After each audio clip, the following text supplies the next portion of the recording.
Everybody, welcome back to Video Game Mess. So, taking what feels like video game Twilight terrible lately, that is because I am back because there is another fundamentally huge update to the Legend of Zelda Twilight Princess Dusklight PC port. Because everyone's been enjoying the ever-loving hell out of the Twilight Princess PC port, but there have been some questions about the texture packs, and some textures missing from certain actual packs out there.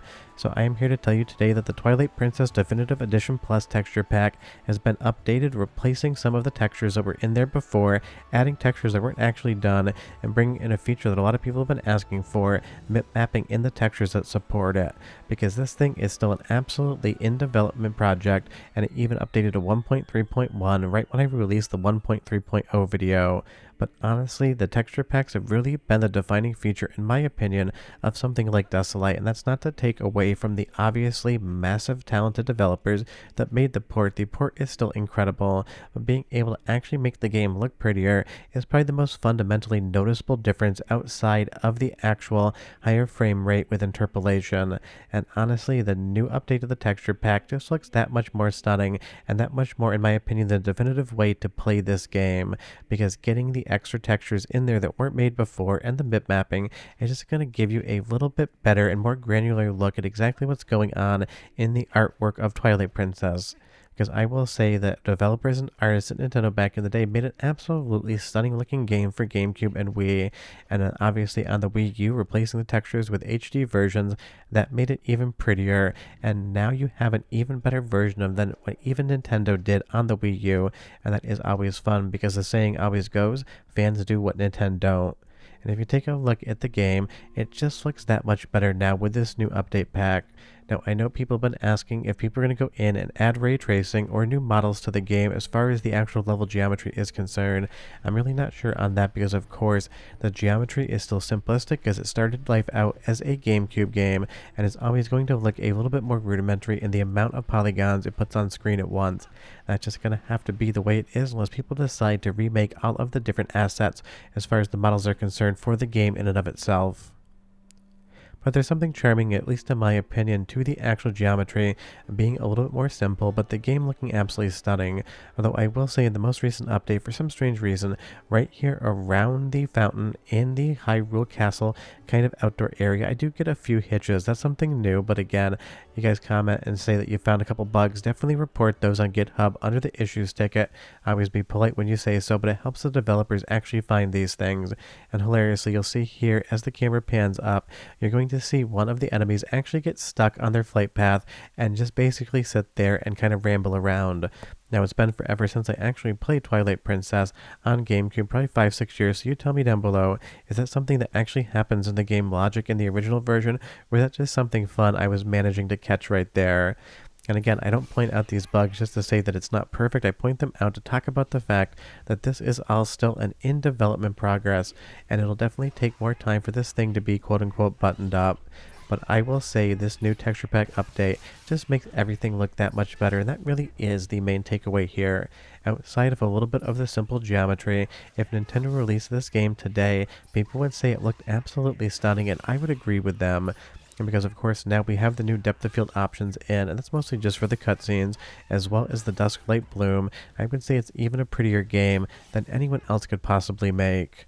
And you'll see here, I can't really link to it because it does involve textures that do not belong to anybody but Nintendo. It's going to be on Game Banana, and you'll see here, it is at 1.1.0. Now there's other texture packs in development, and I might go over those as well, and I might even do my favorite Twilight Princess Dusklight mod video. So if you want to see stuff like that, leave me a comment down below and recommend me some of your favorite mods, because maybe I'll discover something that I don't know about, and maybe when I do the video, you'll discover something that you didn't know about. But let's go into the first soundtrack sample, just because I could make you listen to the music, as it is my video after all, and I do love the soundtrack samples. But when we come back, I'll show you more areas of Twilight Princess I've never actually taken a look at in the videos, and show you where some of the textures have improved as well, because trust me, they are good.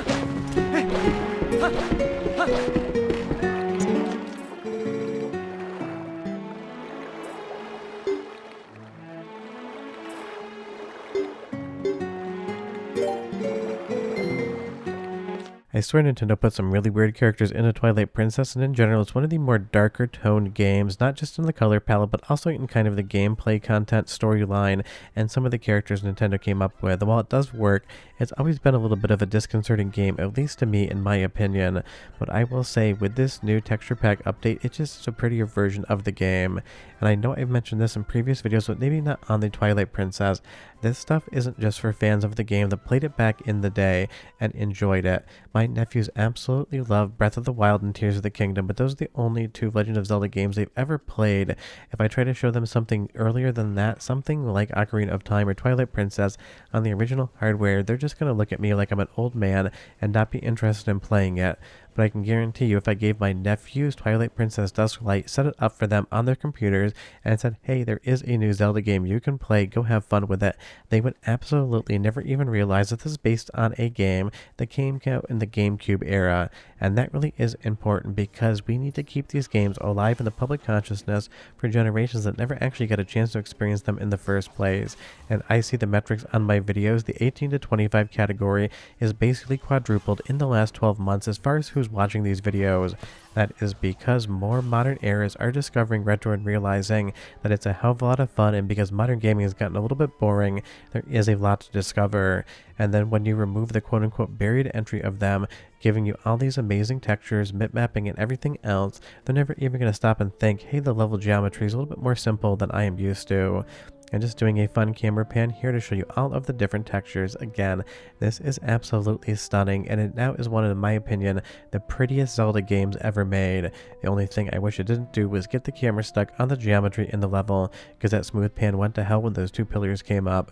Try as I might, sometimes you can't fight the camera in a 3D game. It's been something we've been dealing with since the beginning of 3D games. But if you just take a look at the textures here and their overall quality in interior areas and exterior areas, they have so much texture, they have so much depth, and they have so much life to them. I'd say maybe one of the places where the high definition textures don't look as good is moving in the sand here, just because as the sand kind of falls off around the edges, the sharpness actually makes you realize that it's kind of an illusion, where when they were blurred on the GameCube, it kind of blended a little bit better. It is not even a complaint, it's just a minor observation, but the reality is not every single time, 100% of the time, are the HD textures going to actually be quote-unquote better, because some of the little visual tricks that the developers at Nintendo put in the game back in the day were hidden by the fact that it was still standard definition.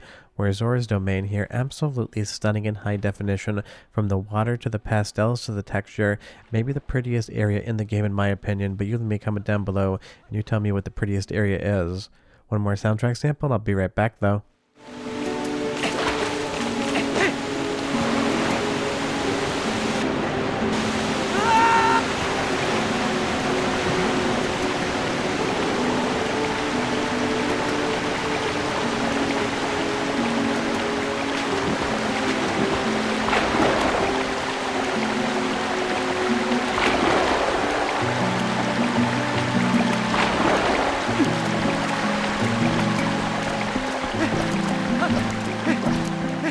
Just an absolutely stunning piece of music and an absolutely stunning area and an absolutely stunning PC port.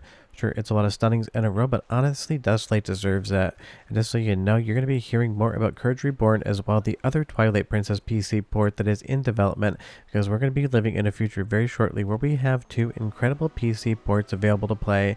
And trust me, there is going to be justifiable reasons to check out Courage Reborn compared to Dusklight, but in the end of the day, we're going to have two great ports, and that means everybody wins. And I don't even know, you might see a third port somewhere down the line. Someone might have a new idea. Someone might even want to do it straight up for VR, because I've heard some rumblings about that. Nothing concrete, but you never know what's going to happen out there. But definitely update your Twilight Princess texture pack if you haven't already, and I'm assuming you're going to hear about the news here unless you've been on one of the Discord servers, because it just takes an already amazing looking texture pack and makes it that much better with new textures, with replaced textures, and with mip mapping when it should be used. And that's definitely something that is just going to benefit all of us. And honestly, I am hyper impressed with the quality of Dusklight. I expected big things out of it, but I think all of our expectations have been surpassed when we thought what it would be like to actually play a PC port of Twilight Princess. And because both Skyward Sword as well as Wind Waker are in active decompilation projects themselves, this time next year you never know, we might be talking about a brand new Legend of Zelda PC port. I don't know that I expect it, but we never know what's going to happen because honestly, Dusklight got finished way earlier than I ever thought it would be. But short of that, go update that texture pack. You're going to have to find the link yourself, but trust me, 10 out of 10 worth it. If you have any questions or comments, leave them down below, but I'll see you next time. Bye-bye.